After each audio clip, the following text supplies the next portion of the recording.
Okay, welcome to the semi-final round for the National Intervarsity Climate and Energy Debating Championship for the first chamber or the room 1, right? The motion today is this House support floating solar farm.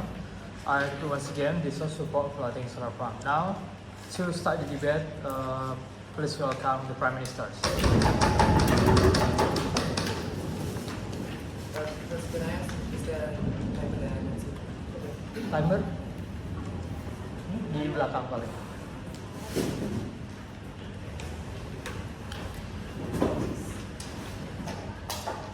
I'll start my argument in 3, 2, 1. Assalamualaikum warahmatullahi wabarakatuh. Good afternoon, honorable adjudicator and my honorable fellow debater from the opposition bench and my fellow friends from the government bench.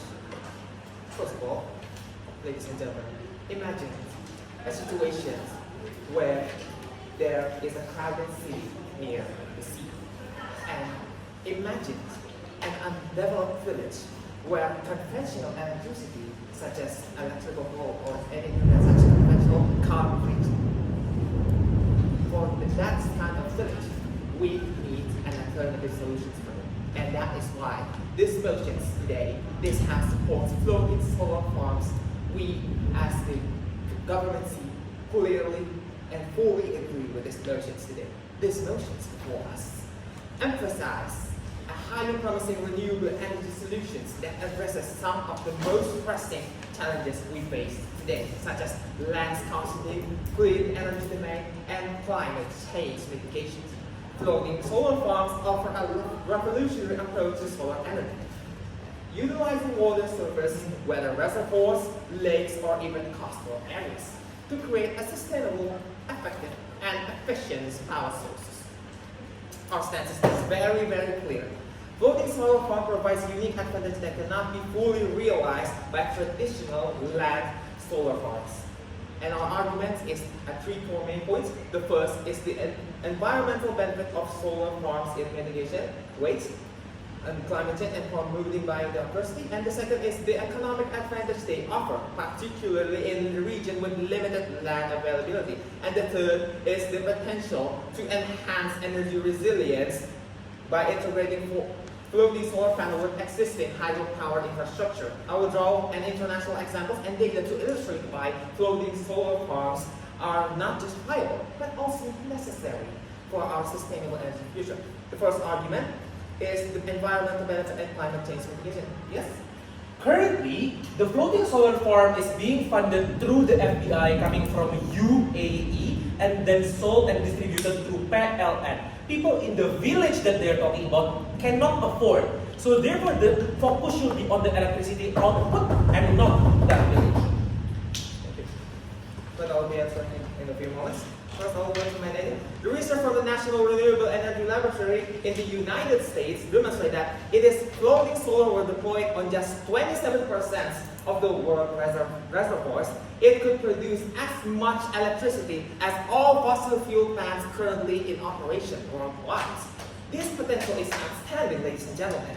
Floating solar farms provide clean, renewable energy that can dramatically offset our reliance on fossil fuels, leading to substantial reduction in greenhouse gas emissions. In Brazil, study in Brazil estimated that only using 5% of the country reservoir area for floating solar farms could supply over 40% of its current energy demands. And also, moreover, floating solar farms can promote biodiversity. By shading the water beneath floating panels, help to maintain the cooler water temperature, which can prevent the growth of harmful algae and create more favorable environment for aquatic life. In areas where traditional industrial activities were harmed in local ecosystem, the floating solar system can serve as an environmental counterbalance, supporting healthy waters and ecosystem. And our second point is economic benefits and the land use efficiency. The floating solar farms require, again, no land acquisition cost, which significantly lowers the capital need for solar development and urban and densely populated regions, such as in Japan.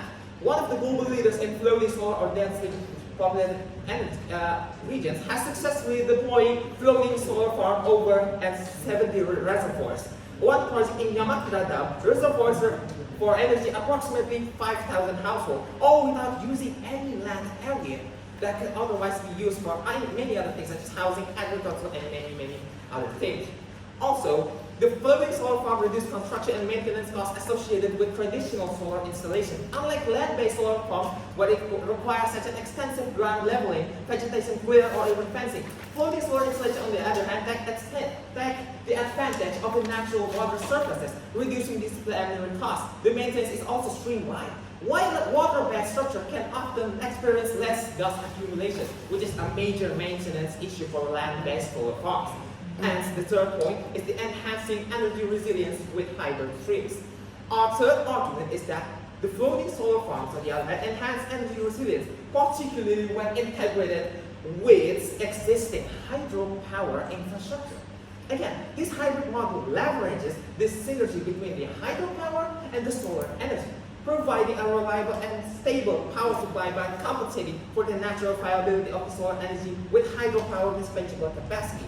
A prime example, ladies and gentlemen, can be seen in Brazil, where they combine both of these systems. The floating solar farms are co-located with large hydropower reservoirs. The solar panels generate electricity during the day, and the hydropower generates the electricity during the night. By doing this, they can coexist and maintain the energy reservoir for that. And in China, the Three Gorges Dam, the world's largest hydropower project, is now exploring the floating solar projects on its reservoir to create one of the largest hybrid systems in the world. Yes, no? Oh, I'm sorry. Such hybrid systems maximize energy production and storage. This stabilizing the grid and especially beneficial in countries with substantial hydropower resources such as Canada, Russia, and India, where floating solar farms can strengthen the reliability of the energy grid and support the climate goals simultaneously. Ladies and gentlemen, let us consider why floating solar farms offers advantages over traditional renewable energy sources like land-based solar farms or wind farms. Unlike land-based solar farms, floating solar installation avoid land use conflict. This is crucial, again, in densely populated region. Again, can we install a wind turbine on Jakarta?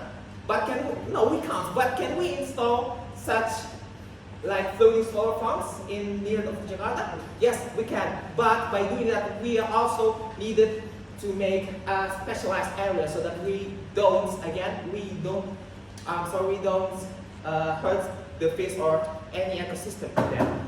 Now let's address a few arguments the opposition might have raised. They may argue that floating solar farms are more expensive due to the initial deployment challenges, such as securing floating power farm and anchor system.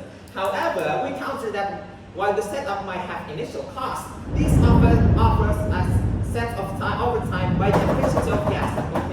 Ladies and gentlemen, thank you.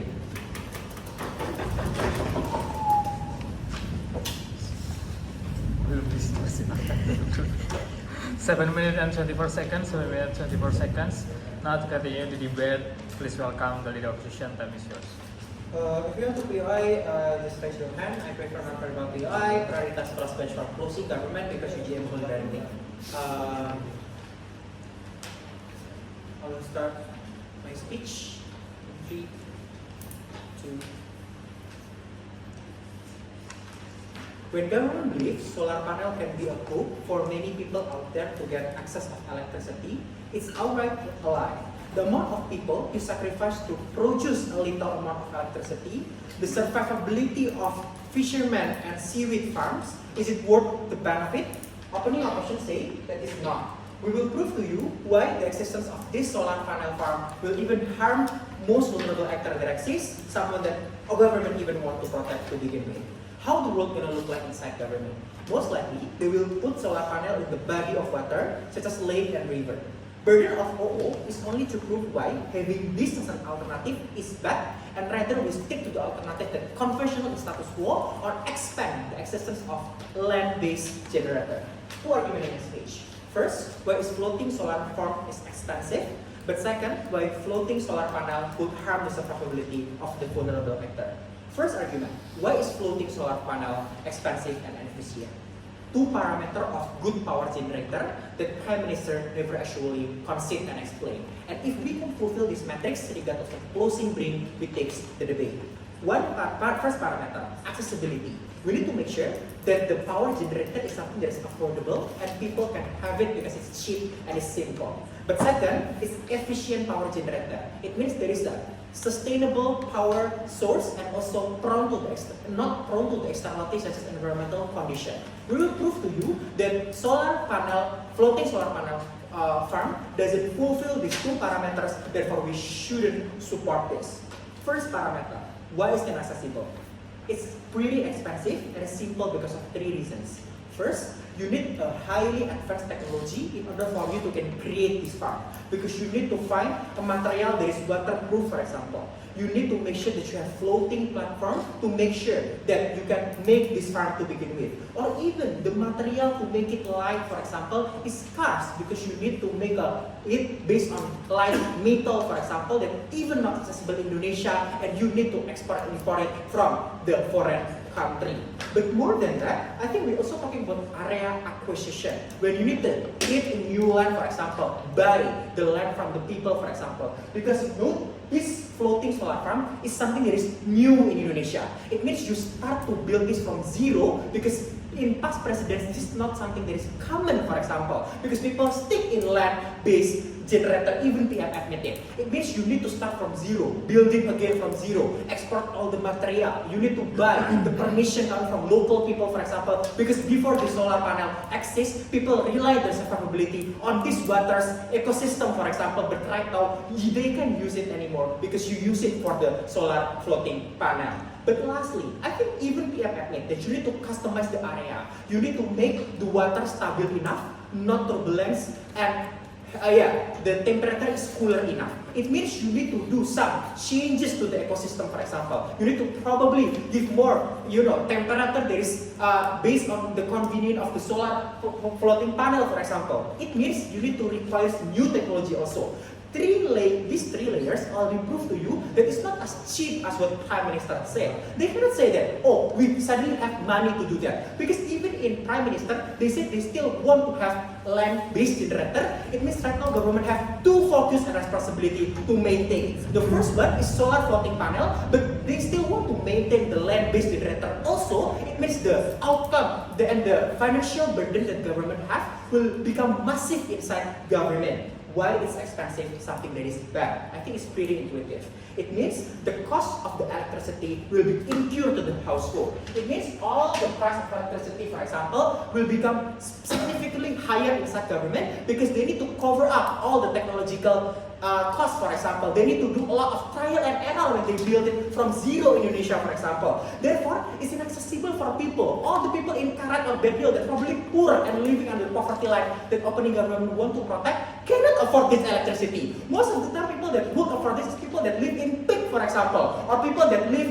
in Bintaro that's not even vulnerable because even with land generator base, they can afford it anyway. Therefore, I think it's mismatch solution at best.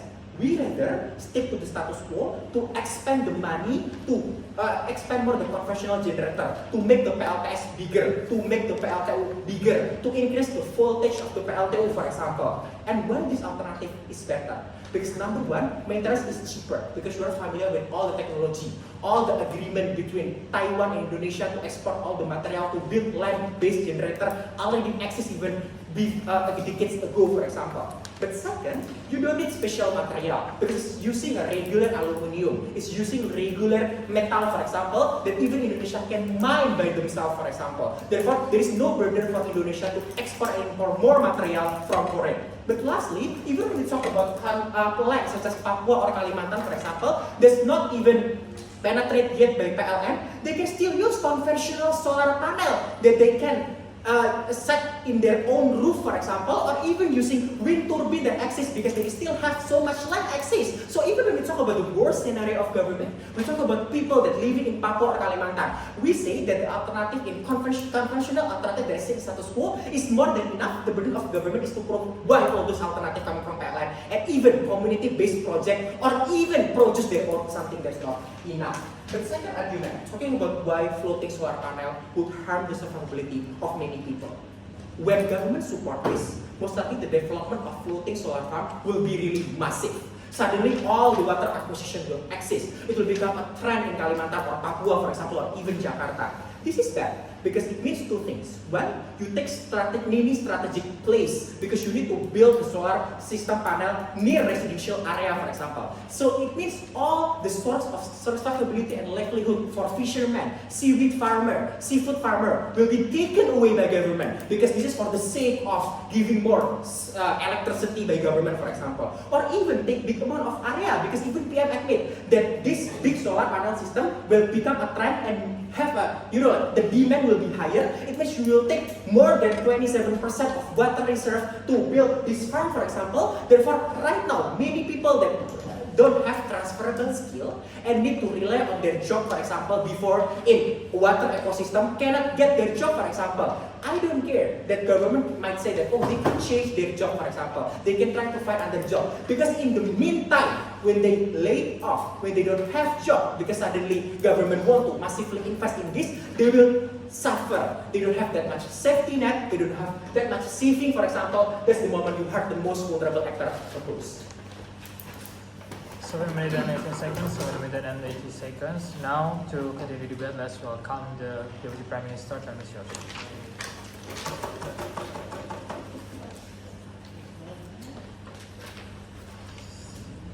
I start my speech in 3, 2, 1. Thank you, Your Honorable Adjudicator, my fellow friends from the government, and my fellow friends from the opposition team. So, I'm here standing supporting the motion today that says this House supports floating solar farm here. So I had around 3 arguments of why we should support floating solar farm.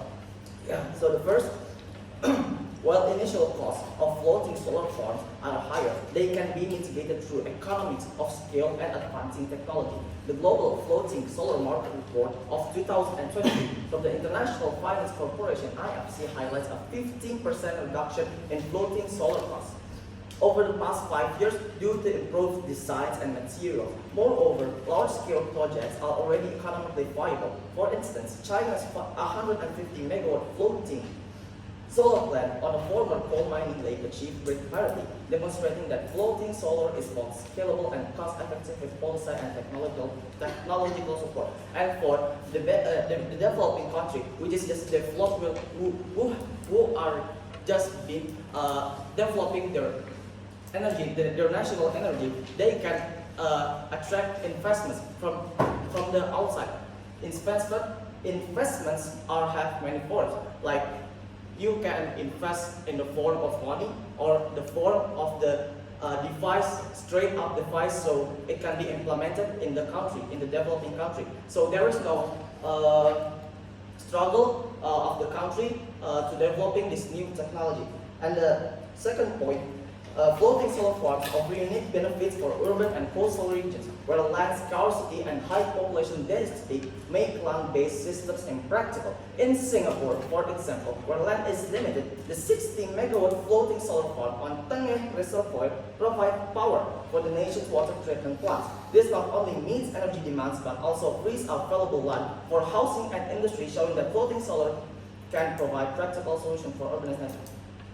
Even if admitting but not conceding that it can be cheap, you're gonna still take away water reserve from people in grassroots anyway. They can't get the benefit of fish commodity, etc. anymore. How you answer that?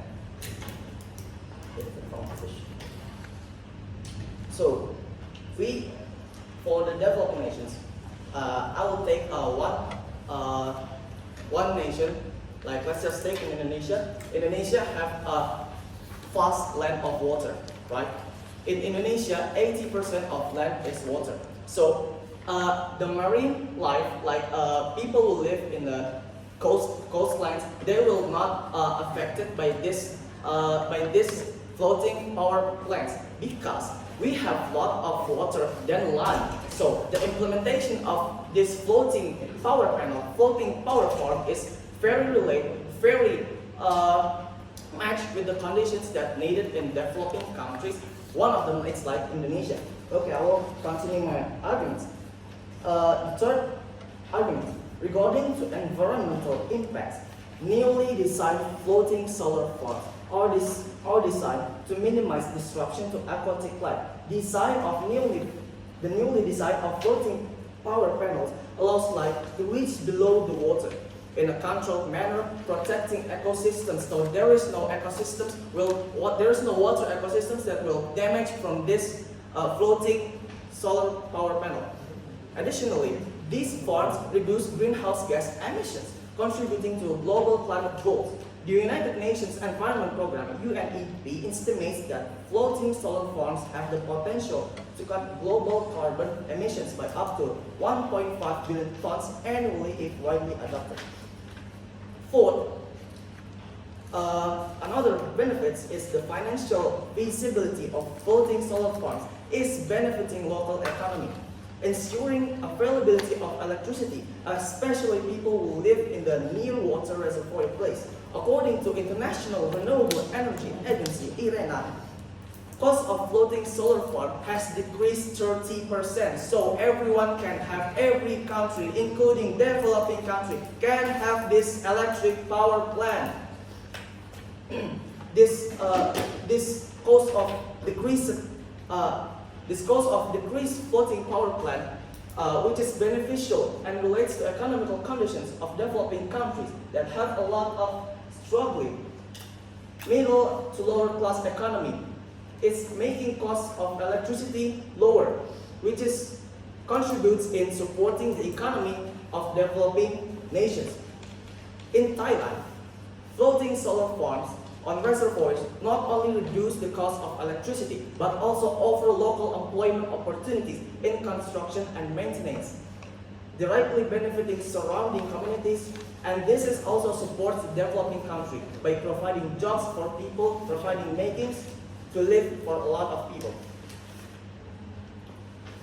In conclusion, floating solar farms represent a sustainable, adaptable solution to growing energy demands, especially in densely populated regions. For these reasons, we support the motion proposed. Okay, I spent 5 minutes and 44 seconds. 5 minutes and 44 seconds. Now, let's welcome the delivery of session. Time is yours.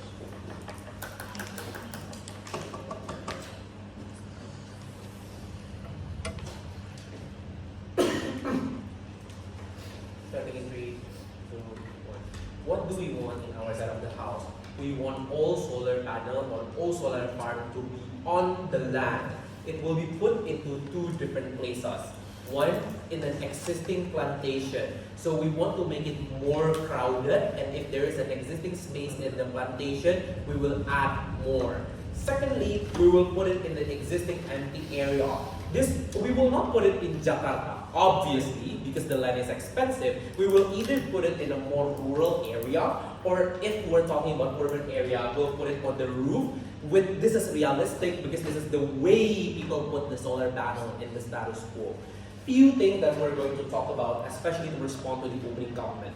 Firstly, they told you about land dispute and acquisition because they told you that if you build it in Jakarta, it will result in a dispute. We will talk you a few responses to that. The first response is no, there will be no dispute because one, will probably put it on the roof. Secondly, we don't have to put it in Jakarta. We can put it in areas such as Gunung Kidul or Kalimantan or Kulon Progo, in which there is not very habitable and so on and so forth. And therefore, we will send the electricity output to the PLN for them to distribute it to the society. That is also what happens in the status quo. If they put it in the village, even if we're talking about their scenario, the electricity will not be distributed to the village because it will be put to PLN because they have the current monopoly according to the undang-undang itself. So their mechanism to help the village people also does not work. So land dispute issue is also a lie. But secondly, we told you, let's ask ourselves, wouldn't the dispute be exacerbated in their side of the house? Let's ask ourselves, in which body of water will the solar farm be built? They said that 80% of Indonesia is water, but will they put it in Selat Malaka? Obviously not. Will they put it in the middle of the ocean? Also obviously not, because it's very hard, right, to maintain from the middle of the ocean. No, thank you. Where will they put it? They will put it in coastal area, which is the one near the lake, which is the one near the ocean and river and so on and so forth. But why is putting it inside of the coastal area, the reason why coastal area is because one, to make it easy to maintain and easy access for the maintenance. But secondly, because the sunlight supply is not equally distributed, and therefore coastal area is the most appropriate one.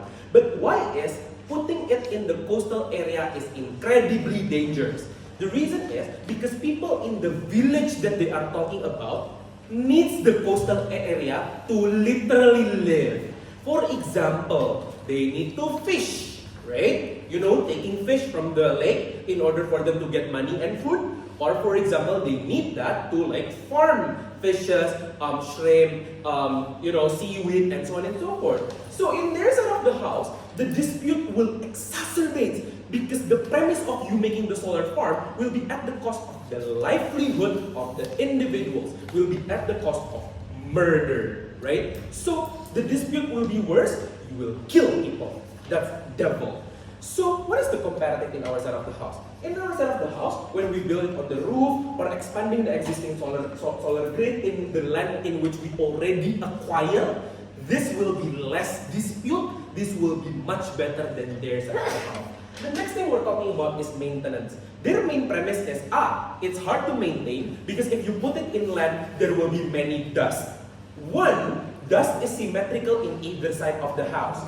Because if you put it on the water, the wind will transport the dust and sand from the coastal, from the beach, to the solar panel. So dust is symmetrical. The difference is the ability to clean the dust. If you put it in the middle of the water, it is very hard to do the maintenance because you need to have certain boats or different kind of clothes to make it safe for you to travel there or do the cleaning under the water if there is a leakage or whatever. So, more expensive. But there is another problem aside of that. So, we solve dust better as well, but there is another problem associated with water, which is platform leak. In order for it to float, you need something. You need some type of boat. This boat, after several years, can have hole. If this have hole, water come in, the solar panel go down, broken. No electricity, monetary loss, and also the fish will eat, bad. Asset also gone, so that's also bad, right? And this is much more dangerous because the cost associated to that will be super duper expensive. In our side of the house, the maintenance will be cheaper because accessible by land, people can just walk, clean the dust, goodbye. The next thing I'm going to talk about is on the environment. By extension that, why floating solar farm will have unprecedented underwater ecological damage. Let's analyze how the water solar farm actually works. You are going to put a lot of solar panel on top of the body of water. Note that the number needs to be big. You cannot put one or two in order to supply the population. According to their own data, 27% of the body of water will be used. So that's big. This makes sunlight unable to pass through the water because it's blocked by the solar panel. This makes the organism below, such as coral, seaweed, animal underwater, unable to get sunlight. No, thank you, already 6. If there is no sunlight, the seaweed cannot produce oxygen. If there is no oxygen, fish cannot breathe. And if fish cannot breathe, the fish will die. And if fish die, there are two implications of it. One, the fishermen will not get food, will not get living. But secondly, if we're not talking about the humans, we are also talking about the environment. We literally support the extinction or massive reduction on the number of the underwater life. It shackles the balance of the nature in itself. And it is important for us as a human to not be selfish, but also take a look at the bigger picture. Because we are a big part of the earth community itself. We have the moral obligation of human that we need to take care of the environment. But the next thing that they say, quite ridiculously, is that they said that you need to condition the water so that the algae doesn't grow. That's horrible! Because another life underwater will also die due to the conditioning of the water that they set. So, not only that the blockage of the solar panel will kill the environment because no oxygen, but the things that they put to condition the water in order for the solar panel to not get broken will destroy it. And also the microplastic that happens due to the platform getting broken is also bad. For that reason, oppose. Okay, 7 minutes and 22 seconds, 7 minutes and 22 seconds. Now, to start the closing bench, we invite the member of government. Time is yours.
Starting my speech in 3, 2, 1.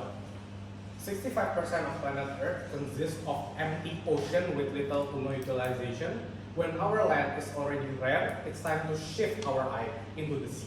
We support the use of floating solar farm. That is basically a solar farm that floats above the sea that generates electricity from the sun and sent to humans to use through cables and other means. One big clarification.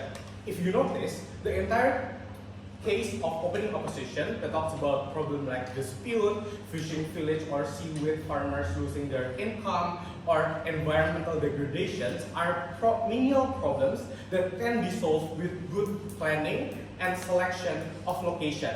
Let's see their parameter. They want a water that is calm. They want distance water that is calm, is near infrastructure, not violating anyone's income, and not destroying coral reef and fish habitat. Where will we find one? Two things. First, near oil mining plantations like Pertamina's mines in the ocean, right? They are already polluted anyway, so it's symmetrical. Even if you put more pollution there, there's no difference. Second, they are connected as well by cable to our land because Pertamina, of course, needs electricity. They are also near the technicians or engineers that we can pay and collaborate with to maintain. Or, even if it's not oil mining plantation that is owned by Pertamina, ExxonMobil, or whatever, we can also use harbors. They are relatively deep, they are relatively calm, they have a lot of resource, they are near the land, connected with all the things. The conclusion is, the sea is vast and wide. There is so many places that you can choose to develop this infrastructure in a way that fulfills everyone's parameter. Here's the thing, in opening debate, they dispute about menial concerns.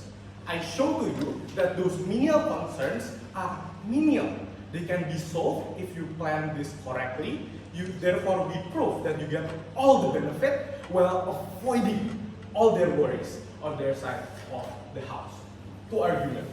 First, about deforestation. Second, engagement to pricing and efficiency. First, why floating solar farms slows down deforestation? Every year, forest conservation movement estimates that 10 millions of acre of land are getting cut down to be used. They are used for housing, agriculture, sure, but 30% of them, meaning 3 million acre, is burned down or cut down for energy. This looks like Brazil's Amazon is getting burned and cut because Petrobras, oil, and the government wants to drill and build oil refinery and energy plantation there. Meaning, when energy exploration, extraction, and generation creates 30% of our deforestation, producing an alternative reduces that amount. Why is deforestation very bad? One, carbon emission. We are going to lose our God-given carbon capturing creature, that is the trees. When the Amazon forest is burned down, or when the trees are cut down and decomposed, you will have so much of greenhouse gases pushed to the atmosphere, you will accelerate the rate of climate change, the rate of global warming. But the second problem with deforestation is that they are displacing indigenous people, they are displacing animals. Animals do not have other choice. If they get out of the forest, they die because they will get hunted by the locals that thinks they are pests. They will lose their only food, their only home that they know how to survive on. You kill biodiversity in the land. But furthermore, especially for indigenous people, they are fellow individuals like you and me. We are still human. A lot of them are getting displaced because Amazon is cut for energy. Comparative. We're going to provide electricity, right? We're going to generate a lot of them in the sea, therefore it can be distributed to the land. At least we are reducing the demand for energy, meaning reducing the urgency for government to do deforestation for energy purpose. Why is protection of forest and energy and ecosystem so important? First, we're going to reduce the amount of greenhouse gas in the atmosphere, because for every kilometer square of deforested forest, you will release millions of kilograms of CO2 to the atmosphere. When the world is already boiling and we are getting closer and closer to the point of no return, we have to cut everything that we can. Reducing even 1% and 2% will buy us 1 or 2 or 3 more years, maybe even decades, so that we can innovate, so that we can develop technologies to make sure our civilization survive. Second reason why this is beneficial is that deforestation often violates human rights and animal protection. This is life that you are taking. So when we save more animals from being killed because of the Amazon forest fire, when we save just maybe one village of Amazonian from getting displaced, you already are saving a life. Never been discussed by opening debate. I think this is very important as it's an urgent issue and about violation of human rights. Second argument about pricing. Why solar farm is price efficient, or at least it's viable, therefore it can be an alternative that we desperately need. The problem with building on land is that land is expensive. Solar panel or other electricity generation need a lot of area, right? The problem, land is very expensive right now. House prices are getting unaffordable, and corporates are competing for the last lands in everywhere. Like for example, in Tangerang, Pandeglang, and other parts of Indonesia. Yes, we can see that research and development and building floating infrastructures is hard and expensive, but we argue that it's something that can be solved, and that land is significantly more expensive. Here's the thing, if the problem is research and development is hard and it's costly right now to build, you can hire smart electrical engineers like Reinhardt to engineer our way to making this cheap and viable. But the problem is, you cannot add more space on land. Land is limited. The only way you can add more land is either you do reclamation, also killing the coral reef, also do devastating the fishing villages, or you deforest. Either is bad. At least, so what you get under our side is that we are going to, we are arguing that this is something that you can solve. The tipping point is that you can do something about solar technology being expensive and inefficient right now, but you cannot do anything with the problem of land scarcity proposals. 7 minutes and 19 seconds. 7 minutes and 19 seconds. Now, member opposition, time is yours.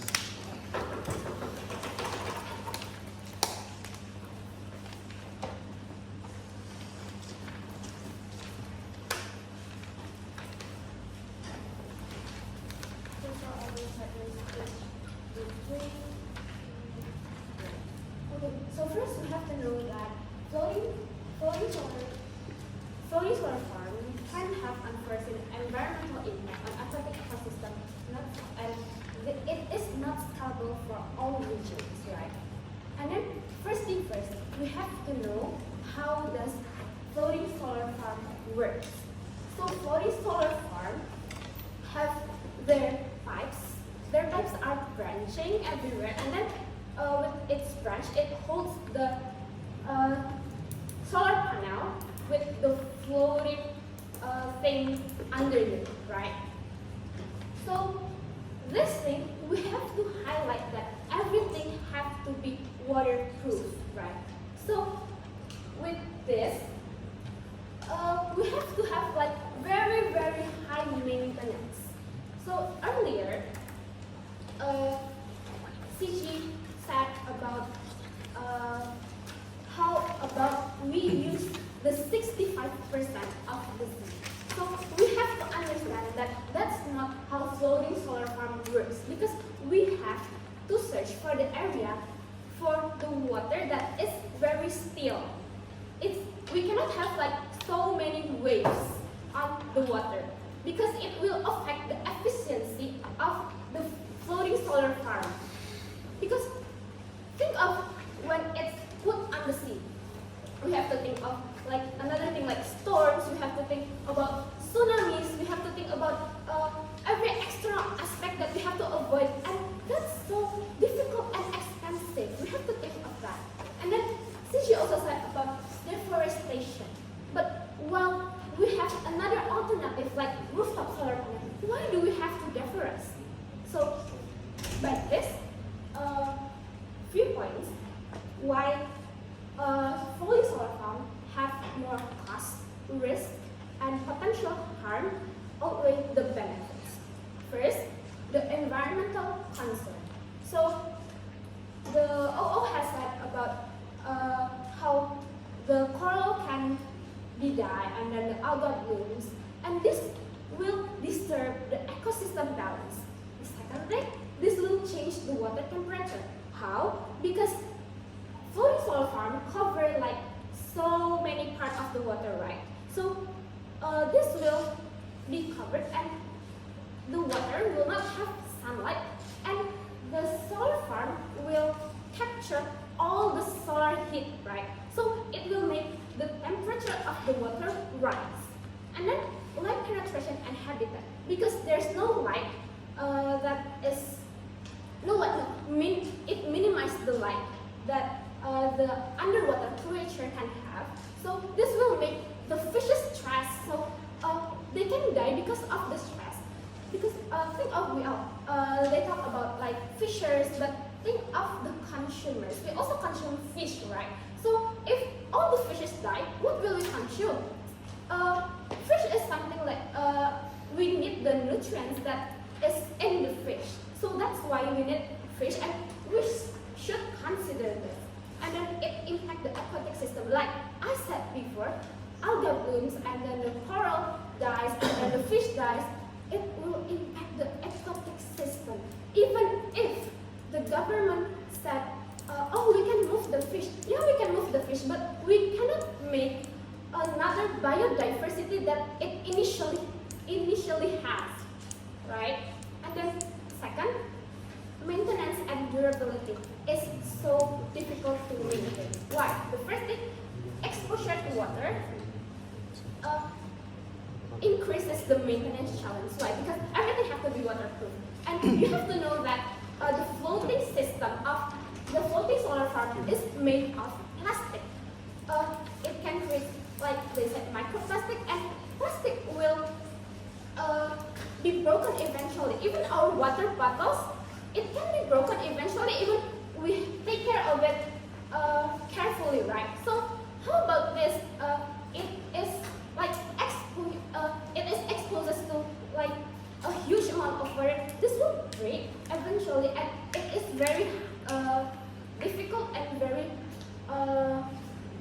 very expensive to maintain. And then the corrosion. We have to think about the corrosion because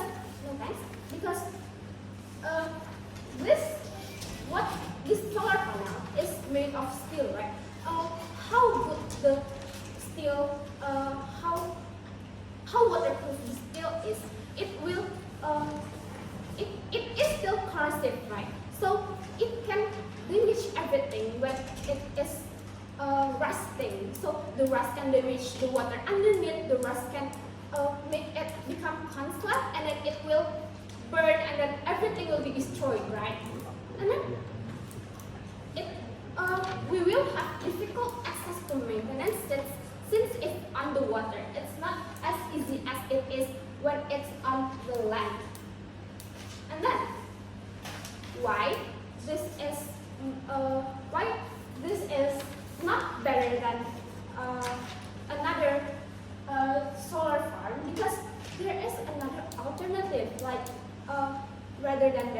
stating, we can put it on the rooftop. We can have rooftop installation for dense population, for city with dense population of times. And then it is more efficient, right? Because it's on like everyone's roof, right? So everyone can just use the power that they make themselves, right? And then with like maybe some places, we should consider some places that don't have like a huge area of water with still condition. We have to think of them. They cannot make this because they cannot make it on the water, right? And then for some countries, we should consider like alternatives like desert solar installation because it is more beneficial, it is more effective, it doesn't have high maintenance because yeah, it's on the desert and it doesn't harm any environment, it doesn't harm any ecosystem because there's nothing living underneath. And then yeah, so that's why we didn't agree to this motion. Thank you. 7 minutes 11 seconds. 7 minutes 11 seconds. Now to cross the government bench, we invite the whip. Time is yours.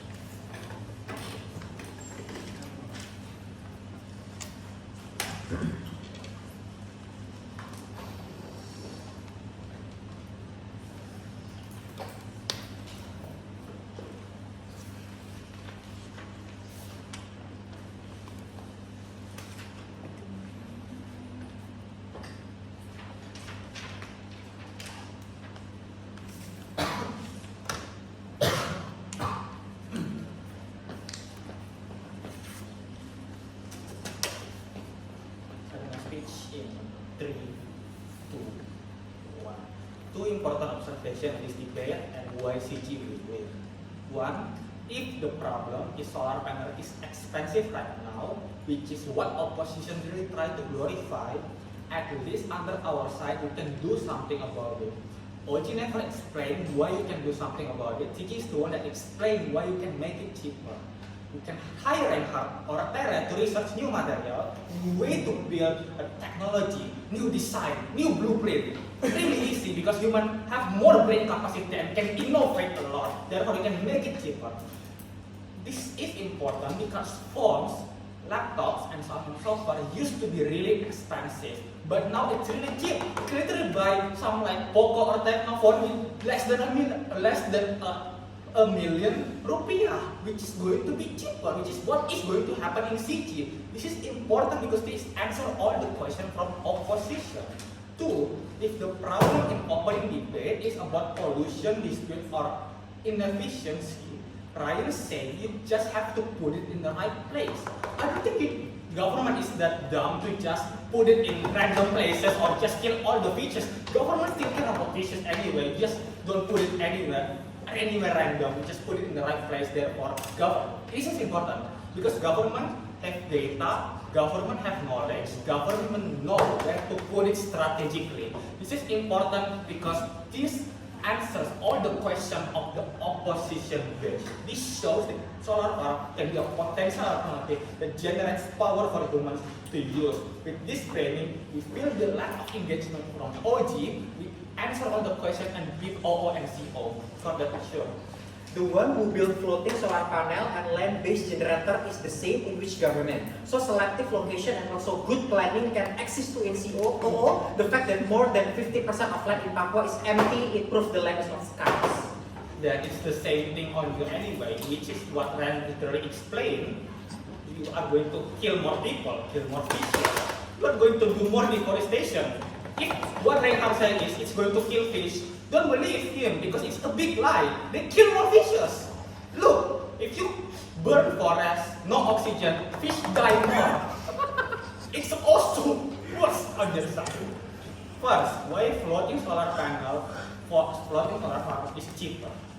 You can have loan or US investment. You can have economy of scale, which means it is cheaper to buy a lot of product at once in low-tech grocery compared to small amount of product in the market, for example, which is important because if you mass produce, you innovate more, it's going to get more cheaper and you can access it better under CG.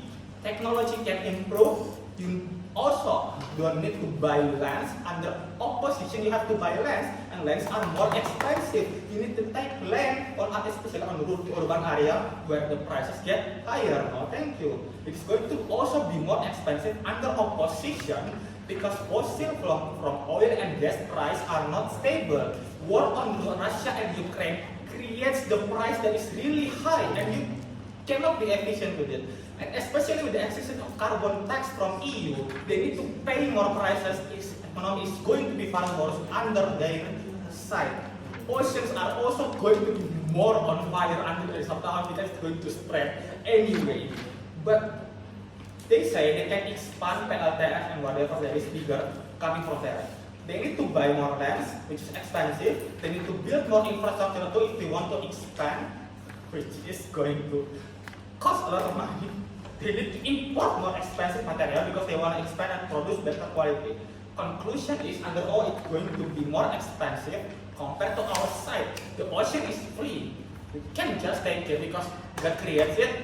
You do not need to pay God or any sort of ocean leader or whatever that is compared to the other side where you need to pay for land. Second thing I'm going to talk about, OO say that it's going to harm fish environment, which is also what CO say. They harm fishes more. They still use fossil fuel. They burn fuel. When they burn the fuel, it's going to produce a smoke. When it produces a smoke, it's going to create carbon that's going to harm the ozone layer and so on and so forth. The pollution is going to exist and it's going to be thrown away to the sea. Fish eat that pollution inside their stomach. They are going to die more because of the pollution under their side of the house. When they have more carbon, trees also die, no oxygen, fish die more. Conclusion, we give more reason why fish is going to die more under OO. Climate change is also bad under their side because of carbon. Weather is going to be unstable, too hot, it's going to create rice field that is going to die and cannot grow. Rice become more expensive and more rare. It is going to be far worse under their side. 3. OO says it's easier to do it inland. Wrong. It is a big lie from Reinhardt. 1. Land is limited. You need to still build houses per factory and so on and so forth. 2. Deforestation, which is what Ryan explained to you. You need to cut more trees, expand more, and kill more people in the process. 3. You are going to also harm more people because if OO say humans have responsibility to fish, they are a big liar. We have more responsibility to other humans because we are human. We need to care more about humans. Would you rather save a fish which you cannot talk to, you cannot communicate to? They are even not your support system when you are stressed. But other humans can become your support system. Therefore, you have to care more about human. This is important because developing countries rely on crops, farming, and land to do economic activity. You need to produce rice to export it to other country, or to produce vegetable and other things. They will kill more people in opposition because the land that can be used for economic activity for people to build more farms and so on and so forth will have to be used under their side to build more solar panels that is grounded, for example, or any other things. 4. CO say externality exists like storm, tsunami, etc. It is symmetric. We can have better material to improve more, but comparatively on their side, land is more vulnerable to externalities. If earthquake happens, tsunami happens, landslide happens, everything destroyed. Everything here is going to be gone. You have to build more from the ground. You have to build from zero and scratch. At least comparatively, we have more alternative to make floating solar stronger and can make it better compared to the side when it happens. It's going to be gone alone. You have to spend more money to build it from zero.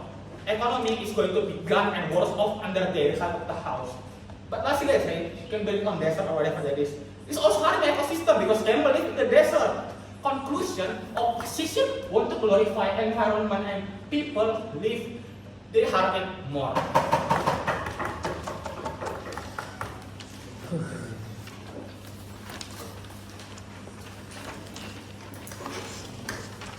Okay, that was the lesson 5 of the wait time is yours.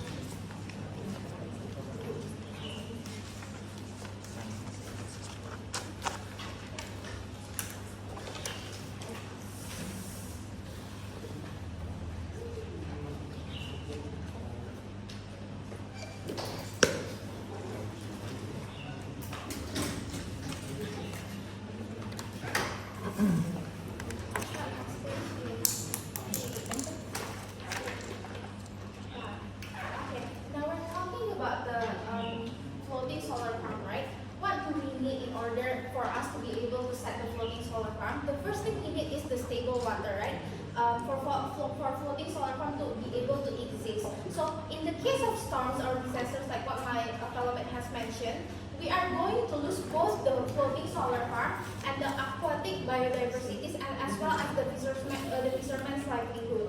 Why? Because CG might mention that we can hire technicians or professionals who can actually make this floating solar farm maybe like sustainable, or maybe can actually face all the disasters. But we need super experienced ones. And let's talk about Indonesia, for example. Can Indonesia actually afford to hire such professional technicians? Even based on the status quo, Indonesia do not actually value such technicians, and many of those experienced technicians actually end up working in other countries because they get better pay. So it's not gonna happen in developing countries like what OG actually mentioned. OG mentioned that in the developing countries we can actually take investment from other countries. Thus, actually floating solar farm can also improve local communities, and every country has the opportunity to develop it. But is it true? Like for example in Indonesia, no thanks. For example, like in Indonesia, who is not siding with either block, it's not in the block Barat atau block Timur. That's why we do not receive that much investment or training or research and development shared by other countries, which can actually help us to build strong floating solar farm that can endure all kind of disasters and so on. Now let's also talk about how hard it is actually to maintain the floating solar farm, because it's on the land and it's not like what OO has actually mentioned. It's not like we can walk on the land on the water. It's hard for us to do the maintenance, right? And it's not that durable because of the disasters. And it also needs materials like waterproof one, maybe like microplastic, and it should be light enough to float and should be able to survive the storms or external force like corrosion or rust, right? But what will happen in the case that it cannot? Because we don't have enough research and development on this, it's gonna end up being damaged, and when it is unfixable, we are going to be left with waste. We will be left with plastic and rusty steel, and those might even drown to the bottom of the water and going to ruin and making our water dirty and kill all the biodiversities. Now let's talk about what CG has also mentioned about animals cannot go out of the water, and they are going to be killed by all the fishermen. But is it true? It's not like when the fishermen do the fishing, it's not like they take all the biodiversities out of the water. It's not like they kill all the fish. It's like they still let the fish and other biodiversities to actually reproduce. It's not like in the case of the floating solar farm where they are not even given the chance to survive in the case of the disasters, all the waste left by the floating solar farm. CG also mentioned about CG also mentioned that 65% of water on our Earth is left unused. It's not the case. Actually, water has lots of purposes like traveling by ships, and then about fishing for the livelihoods of the fishermen, and then it's also the habitats for aquatic biodiversities, which can eventually feed our family, and also the fishermen can actually have their jobs to actually feed their families. No thanks. That's why we need to protect our water. Now let's talk about expanding the grid. CG also mentioned that expanding the grid, actually, the PLN actually costs more money, but there is certainty in it, and it's not like it's going to fail, because there is already so many precedent that is successful, and we can actually install the grid in the land that is not used, for example, in the Gunung Kidul, like what OO has mentioned. And then my fellow mate also actually proposes another alternative, which is the solar panel on the rooftop, which is actually more eco-friendly, and it's not gonna use that much land or space, and it's gonna be easier to be maintained. And then also CG mentioned about the carbon emissions from PLN. We're going to argue that emissions from the plastics and other leftover materials after the disasters happen, when we actually install the floating solar farm is actually still emissions that are going to harm our environment. Question. No thanks. Okay. For those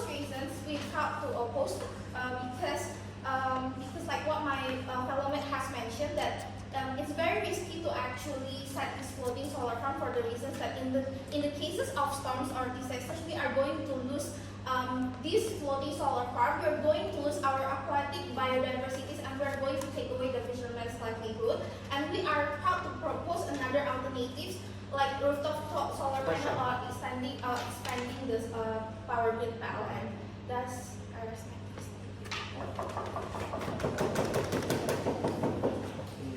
Okay, 5:44. The debate has been concluded. You might leave the room for 15 to 20 minutes.